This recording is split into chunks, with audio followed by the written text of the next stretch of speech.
If anyone has ever told you that your college graduation would be the most unforgettable moment of your life, I'm convinced they've never had to stand alone on stage, scanning a sea of strangers for their family, only to find every reserved seat for their loved ones completely empty. My name is Emma Carter.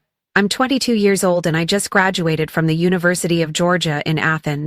But on the day I put on that bright red gown and held my honors diploma in my hands, my parents were back home in Macon, busy throwing a big backyard BBQ for my sister Chloe. The same sister who dropped out of college last year to chase her dream of becoming a country singer. A dream nobody knows if she'll ever reach. It feels like my entire life I've always been a faint shadow, trailing behind Chloe's triumphs and failures, while she's been the golden child, always cherished, always forgiven, no matter what mistakes she made, while I quietly learned to fend for myself at every turn.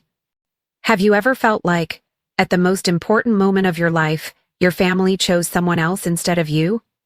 Tell me where you're watching from, hit like, and subscribe if your family has ever made you feel invisible, just like me. My family lives in Macon, a small city in central Georgia where everyone knows each other and every summer is filled with the smell of barbecue and laughter echoing from the backyards of old stately homes. To outsiders, the Carter family always looked like the picture-perfect household that neighbors admired.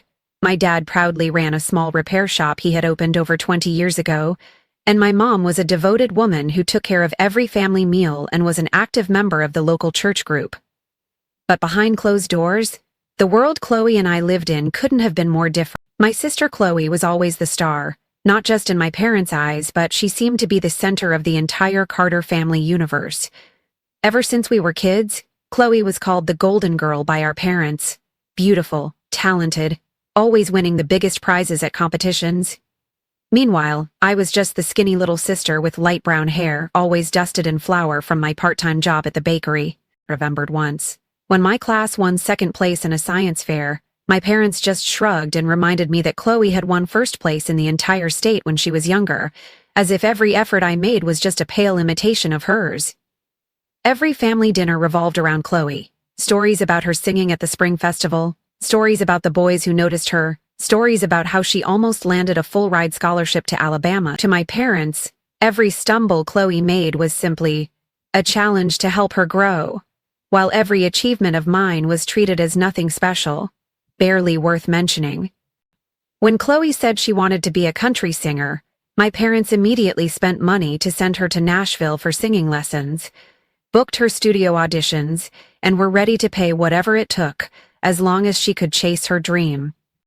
Meanwhile, I had to start fending for myself from 10th grade, taking on all kinds of odd jobs, from serving coffee in the early morning to cleaning out stockrooms at the supermarket, just to save every dollar I could for textbooks each semester. Sometimes I felt like a guest in my own home, quietly coming and going, taking care of everything myself, living under the same roof but never really belonging. Many nights I lay awake wondering if it was because I wasn't as talented as Chloe, not as dazzling, that my parents poured all their love, sympathy, and hope into her instead of me. Still, I tried not to be jealous. I just kept working, studying, and secretly hoped that one day, maybe my parents would realize that I deserved to be proud of too. The day I got my acceptance letter from the University of Georgia, I cried alone in the small room I rented, where I worked every night just to help pay for my textbooks. When I called to tell my parents the news, they barely reacted. Instead, they asked how I planned to pay for college myself. "Your sister Chloe needs money for her dream," they said. "We don't have extra, so you need to think carefully," but giving up was never an option for me. I found every possible way to earn more when I started college. Morning shifts at the donut shop beginning at 5:30, evening shifts ending after 10 p.m. Some nights I'd get back to my little apartment completely exhausted, but still had to squeeze in homework and studying, terrified that if I missed a single step, everything would slip away. Every winter I'd sit alone by the window, looking out at the golden lights of Athens, promising myself I'd never become a burden to anyone, not even my own family. I still remember so clearly the Thanksgivings and Christmases when my friends all went home to gather with their families. I'd get a hurried phone call from my mom telling me they'd be having a party for Chloe because, "Your sister just got back from Nashville, I hope you understand." Meanwhile, I'd buy myself a tiny cake, stick in a candle, and celebrate making it through another tough semester all on my own. On those days, I always told myself to be strong, because I didn't want anyone to see me as weak, or give anyone a reason to pity or look down on me. Every little success I achieved, from my first day in advanced calculus to being accepted into the summer research program, was the result of sleepless nights and silent tears. I once sent my parents an email inviting them to my research presentation, only to get a brief reply, "Congratulations. By the way, Chloe is working on songwriting now too. Hope she'll succeed soon." There were moments I wished I could fail and still be hugged, comforted, the way my sister was. But over time, I learned to rely on myself. I learned to turn every rejection and every moment of being overlooked into fuel to keep going forward. Then, the most anticipated day of my youth finally arrived. I prepared for my upcoming graduation with so much hope and anticipation. It wasn't just an academic milestone, it was proof of every quiet effort I'd made over the past 4 years. I saved every tip I earned to buy a new dress, excitedly made plans to send out invitations to my parents and my grandparents in Savannah, hoping that, just once in my life, they'd be proud of me. In the days leading up to the ceremony, I tried to decorate my tiny apartment, putting up photos and keepsakes on the wall, imagining the scene where my family would gather, my parents holding my hand on campus, taking pictures together under the famous old oak trees at the University of Georgia. I even wrote out a thank you card, planning to read it aloud in front of them. "Thank you for raising me to be strong and to overcome hardship." I truly believed that if I tried hard enough, things would eventually change. But once again, like so many times before, I faced the risk of being forgotten by my own family, a truth I never dared to say out loud, but deep down, I was always longing for the day I would finally be seen. A week before graduation, I called home to make sure my parents would be able to come to Athens. I was so nervous that I had to rehearse what I'd say over and over, terrified that even one careless word might make me cry. When my mom picked up, I gently reminded her about the invitation I'd sent at the beginning of the month and asked if they'd received it, and whether they'd be coming with me. My mom replied hurriedly, saying the shop was busy lately. They had to check on the machines and some new deliveries, so she wasn't sure if they could make it. I pleaded, reminding her that graduation only happens once in a lifetime and it's just over an hour and a half's drive, but she avoided the question, saying she'd have to discuss it with my dad and would let me know later. During the call, I could hear Chloe laughing in the background, talking about preparing a cheer-up party at home with her friends, making my small apartment feel even emptier and lonelier.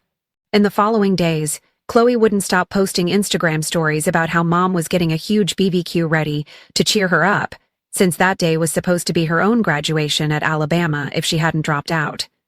Under each picture, Chloe's friends commented about how brave and strong she was for chasing her dreams, and my mom excitedly replied, "Family is always here for you. You deserve all the love." Staring at my phone, my heart ached. All the things I wished I could receive were so easily given to my sister, who had just dropped out of college and come home without a care for what the future might hold. I couldn't bear that feeling anymore, so I called my dad directly. I asked him outright, "Are you and Mom coming to my graduation?" He hesitated and said the shop was really busy this year, and besides, Chloe needed the family to support her after coming back from Nashville.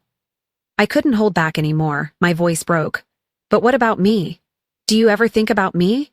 On my graduation day you're choosing to stay home and throw a party for Chloe? Is that fair?" My dad sighed and said, "Chloe's been through a lot of failures. She needs the family's support. You're always so strong, so independent, I'm sure you'll understand." Hearing that, I felt both angry and hurt, realizing that, no matter how hard I tried, my parents would always see me as the one who naturally overcame difficulties, while every failure of Chloe's was a reason for the family to come together and protect. That night, I sat alone in the dark, tears streaming down my face, with nobody to notice or ask if I was okay. Looking at the old family photos on my desk, I realized I'd always been an outsider, even though deep down, I still wanted so desperately to hold on to some small place in that home. The laughter, the well-wishes, the gifts, the parties, all of it was for Chloe, while I was left with empty promises, excuses about being busy, and the sharpest sense of exclusion I'd ever felt. Sometimes I wondered if anyone had ever truly seen me, beyond the shadow of the girl who can take care of herself, surviving through self-reliance, never needing anyone to worry about her. I had never felt so alone and hurt in my entire life. But at the same time, I had never wanted so much to finally speak up for myself. Graduation day arrived on a gentle May morning. The city of Athens was bursting with the red of hundreds of gowns, students gathering across campus, laughing and posing for photos under the deep shade of the ancient oaks. I organized everything by myself, from renting the cap and gown, preparing flowers for my advisor, to booking a photo session with my close friends. My heart was restless, holding on to a fragile hope that maybe, just maybe, my parents would show up at the last minute, that someone might call my name out of the crowd. When the loudspeakers blared, row after row of students made their way toward the stage. I slipped through the sea of people, eyes searching desperately for a familiar face in the family section. But for the entire ceremony, that row of seats remained just a long, empty stretch. The place with the Carter family sign still untouched, not a single person showing up. My friends were wrapped in hugs from parents, siblings, even grandparents, showered with flowers and taking family photos, while I just smiled quietly, hiding my sadness behind lipstick and the dress I'd saved for months to buy. The cheers and happy faces all around only made my loneliness grow until I realized that out of thousands, I was the most lost person in the crowd. After the ceremony, as my friends invited each other out to celebrate, I quietly went back to my tiny apartment on the edge of Athens. The red gown was folded carefully on a chair, the bouquet for my advisor still fresh on the table, but the room was eerily silent. I picked up my phone, planning to call home and share even just a simple congratulations. But the very first notification that popped up was a series of public photos Chloe had posted on Facebook. The backyard filled with music, a BBQ table piled high with grilled meat, glittering balloons, and in the center was Chloe, radiant in a new floral dress, being embraced by my parents, surrounded by friends. My mom beamed beside her, holding the mic and announcing, "Chloe has always been the greatest pride of the Carter family. Today, let's all support her to keep chasing her dream." All the comments below were congratulating Chloe for overcoming hardships, for being brave and never giving up, when in reality she was the one who had given up on everything. My hands shook as I held my phone, tears falling down my cheeks unchecked. Some friends messaged to congratulate me on graduating, asking where my family was and why they weren't in any of my photos. Even my advisor sent a private message, "Emma, you've done so well, I'm proud of you. Remember, your worth doesn't depend on anyone else's recognition." But in that moment, those words only made me feel emptier and smaller. A tidal wave of betrayal surged through me. My parents hadn't just missed the most important day of my life. They had openly thrown a party for the one who had quit everything, justifying their favoritism with the excuse that she needed encouragement. Every photo from that barbecue, every laugh from the other side of the screen, only pressed deeper into the loneliness and injustice I'd tried so hard to ignore for so long. I sat on the floor of my silent room, the scent of morning sunlight still clinging to my graduation gown. Every expectation and faint hope that my parents would one day be proud of me shattered without mercy. It wasn't just a ceremony that had been missed. And in that moment, for the first time in my life, I no longer wanted to wait for anyone to fill the emptiness in my heart. From the moment I stepped into that empty room, everything seemed to slow down around me, as if the world outside was still celebrating while I was left behind, alone with thoughts and pain I couldn't put into words. I didn't want to eat, didn't want to turn on the lights. I just curled up in the dark, listening to the wind slipping through the cracks in the door, feeling the room grow colder and colder, even though May in Athens was never truly chilly. Every time I closed my eyes, the image of that backyard BBQ would reappear, the place where I should have been, the one celebrated today. All those years of effort and hard work, and yet I was still nothing but a faint shadow in my own family. The words my parents had said echoed in my head. "Chloe needs encouragement more than you do. You always know how to take care of yourself. You don't need anyone's help. Try to understand your sister. She's much more fragile than you." Every phrase, every word felt like a knife, cutting into the pride I had painstakingly built throughout my youth. Maybe what hurt most wasn't their absence, but the realization that I'd never truly belonged there, no matter how hard I tried to become the child they wanted. I lay on my back staring at the ceiling, remembering all those silent birthdays, every Thanksgiving with nothing but a cup of instant noodles, every promise of, "we'll make it up to you next year," that never came true. Those memories now rushed back, overwhelming me with disappointment and helplessness. There was a moment when I wondered if it was wrong to want love, to crave recognition, to wish to be part of the family rather than just someone on the sidelines watching everything unfold. In that darkness, I decided to call my grandparents in Savannah, the only people in the family I believed would listen without judgment. When I heard my grandfather's deep, gentle voice on the other end, I almost broke down and told him everything I had kept bottled up for so long. The feeling of being abandoned, being overlooked, every effort that never got noticed, and the unfairness of how every one of Chloe's mistakes was shielded by our parents while nobody ever once sincerely asked if I was okay. I told him about my graduation, about the pain of seeing those BBQ photos, each one afresh. For a full minute, he didn't say anything, just quietly listened to me sob, and that silence comforted me more than any encouraging words ever could. My grandmother then took the phone, her voice trembling as she asked if I'd eaten, if anyone was with me, and assured me that she'd always be there for me whenever I needed. Even after I hung up, I couldn't quite believe I'd just revealed my deepest feelings to my grandparents. I felt lighter, but I also realized that I was utterly drained of faith in my parents and Chloe. I didn't want to wait anymore. I didn't want to see my name left out of the most important moments ever again. That night, I blocked my family's numbers, turned off social media notifications, and told myself I would never let anyone have the power to make me feel small again. It was painful, but for the first time in my life, I started to think about freeing myself from the endless cycle of old wounds. Even if I knew the days ahead wouldn't be easy. The next morning, my phone buzzed nonstop with missed calls from unknown numbers I didn't want to answer, a gut feeling telling me something unexpected had happened. By late afternoon, as I was checking my school emails, I saw a short message from my grandfather. "Emma, don't worry, everything will be all right. Your grandparents will always love you." It was encouragement I'd never heard from my own parents. I read it again and again, tears quietly falling, grateful, but tinged with a small doubt. Was there really anyone left in this world who would stand by me? Just a few hours later, I got a message from my childhood neighbor in Macon. "Emma, did something just happen at your house? Your grandparents drove over this morning. It looked serious." My heart pounded, half afraid, half hopeful. I quickly checked Facebook and saw vague status updates from relatives about an unprecedented confrontation at my home. Even Chloe was unusually silent. All I could do was sit and wait, hoping the truth would finally come to light. That evening, my grandfather called me back, his voice steady and warm, like the old oak tree in the backyard. He told me that he and my grandmother had driven 4 hours from Savannah to Macon that morning, arriving at my house without warning. He explained that, for years, they had been sending money to my parents every month, hoping Chloe would get back on her feet after her setbacks.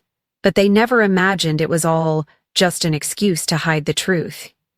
That Chloe never actually wanted to be independent, and my parents had come to take their kindness for granted, as if it were their right. For the first time in his life, my grandfather said he was ashamed of how my parents had treated me, of the injustice they had let fester, that they had lost the only daughter who truly knew how to stand on her own 2 feet. He didn't stop there. He openly called Chloe lazy and unambitious right in front of the entire family, tearing apart every excuse about her struggles and her need for time to recover. My grandparents declared that, from that day on, they would completely stop sending money to my parents and Chloe.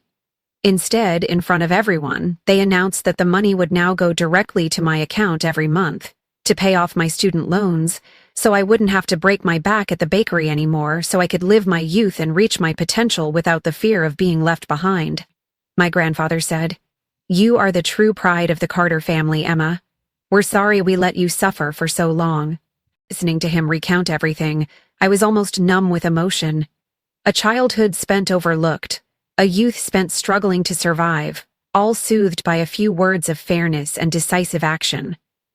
My grandfather told me that from this moment forward, I no longer had to bow my head waiting for love from those who only used their fanny status for their own gain, that my grandparents would always have my back, supporting any choice I made for their. When I hung up, my hands were still shaking, my heart filled with a strange feeling. part relief, part the sensation of having just broken free from the thick fog that had blanketed my heart for years. For the first time, I didn't feel alone in this world anymore.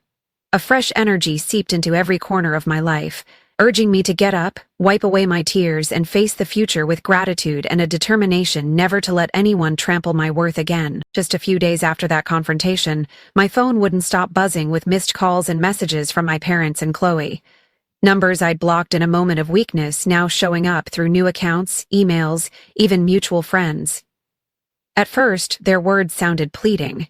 "Emma, let us explain. It's not what you think, we're family."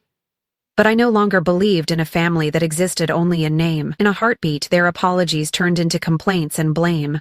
"How could you talk to your grandparents like that? You've embarrassed the whole family. Chloe is devastated because of you." But I was strangely calm. After all those years of bottling things up, every accusation had turned into a protective wall around me. A few days later, I heard my parents had hurriedly driven up to Athens, showing up at my dorm unexpectedly, bringing a big gift basket and their most regretful faces. They caught me after my internship, forced smiles, asking about my life, complimenting how beautiful and grown up I'd become. But when I looked in their eyes, all I saw was restlessness, the anxious look of someone who had lost something that was never really theirs. I knew exactly what this trip was for, not to truly apologize, but to make me soften up, to tell my grandparents about their change so that the money might flow back to them and Chloe just like it always had. I listened, smiled politely, but I wouldn't let myself fall into that old trap again. When they handed me the gift box, I thanked them, gentle but firm, and said, "You don't need to do anything for me anymore. From now on, I'll take responsibility for my own life." I saw a flash of disappointment in their eyes, a harsh truth finally rejected outright by the daughter who had always been so obedient. Chloe was different. After the shock of losing her allowance, the sister I had once tried so hard to admire turned to open attacks on social media. Chloe's Instagram stories were flooded with accusations that I was selfish, a traitor to my own blood, that I only cared about money and abandoned my sister when she needed me most. Sadly, there were plenty of her friends jumping in, trying to paint me as the villain in our family story. But this time, I didn't feel hurt anymore. I was far too used to being misunderstood, too used to being blamed for everyone else's failures. What I didn't expect was that one day, in the comment thread under Chloe's post, a stranger spoke up. It was a former member of the country band Chloe had joined in Nashville. This person spelled everything out. Chloe had never had to pay her own college tuition like she always bragged. Every single expense had been covered by the Carter parents from start to finish, and they even attached receipts as proof. That information spread quickly among Chloe's friends, who had always admired her. Suddenly, they fell silent or quietly deleted their comments. For the first time, the lies weren't protected anymore. The spotlight turned off for Chloe, and the real story was laid bare for everyone to see. In the midst of all that noise, I chose not to defend myself, not to make excuses. I spent time talking with my grandparents and with friends who genuinely understood and appreciated me, receiving more encouragement and trust than I'd ever known. I decided to delete and block all contact from my parents and Chloe, leaving no channel for them to intrude into the new world I was building with my own hands. Painful, yes, but it was freedom. And looking back, I know that not everyone has the courage to sever toxic ties, to step out of the cage called family duty and start living true to themselves. But I did it. I was no longer the obedient daughter silently enduring every injustice. Now, I was the one in control, the one who defined my own worth and my future, no longer needing anyone else to speak on my behalf. The days that followed moved to a completely new rhythm, a peace I'd once thought I'd never reach. Every morning in Athens, I woke up without the old anxiety of being forgotten or the pressure to shrink myself to fit impossible expectations. My tiny room was the same, but somehow felt brighter, with sunlight streaming through the window, glinting off photos I'd taken with friends on graduation day. Moments where I saw my own genuine smile, not the strained one I used to wear to hide old sorrow. I began my internship at a tech startup right in downtown Athens, a new environment, full of challenges, but overflowing with opportunity. No longer forced to juggle 2 or 3 jobs just to cover tuition, I used the support my grandparents sent each month to pay down student loans and invest in things I truly believed in. In the evenings, I cooked for myself, did yoga on a mat in my living room, and read books I'd never let myself buy before, always too worried about spending money. New friends came over, bringing fresh bread and laughter. Together, we made plans for weekend trips around Georgia. Little things I'd once thought were luxuries, back when I could only run forward, always struggling to keep up.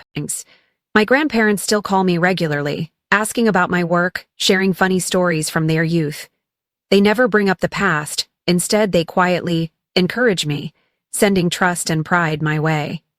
For the first time in my life, I've experienced a kind of unconditional family bond, not because I made someone proud, not because I was the one who knew how to take care of herself, but simply because I was myself, because I am Emma, the one who dared to step through loss and rebuild a new world with her own hands. I also received countless messages from strangers, young people, others who had known what it felt like to be overlooked by their families, who had struggled in silence just to be seen and loved. They told me my story gave them the courage to stand up, to set boundaries, to speak out, to dream of a future no longer ruled by fear. I read every line, every word, feeling a deep sense of connection that old wounds had once hidden from me. I've come to understand that not everyone has a true home, not everyone receives the recognition they deserve from the place that's supposed to be their safest haven. But it was exactly those absences that gave me the courage to create a new family of my own, my grandparents, my friends, and a community of people who know how to share and heal together. I once thought I was just a shadow in someone else's story, but now I realize I can shine in my own way. If you're watching this video, if you've ever felt excluded or hurt by the people you loved most, I want you to know you're not alone. Don't let silence or constant comparisons make you question your own worth. Stand up, seek out a community, a true family that loves and values you, even if you have to start over from scratch. It's never too late. I no longer blame my parents or Chloe, because I've learned that everyone can only give what they understand about love. I have forgiven them, but I'll never return to that old cage. I choose freedom. I choose to build my future in my own way. My value no longer depends on anyone's approval but my own.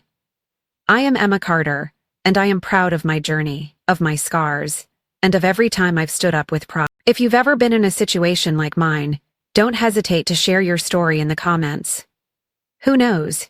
Your story might be the spark someone else out there needs for a new ray of hope. Please like, subscribe, and join me on this journey because we all deserve a real family, even if we have to build it ourselves from the ground up. Thank you for listening, and thank you for giving me the chance to be myself.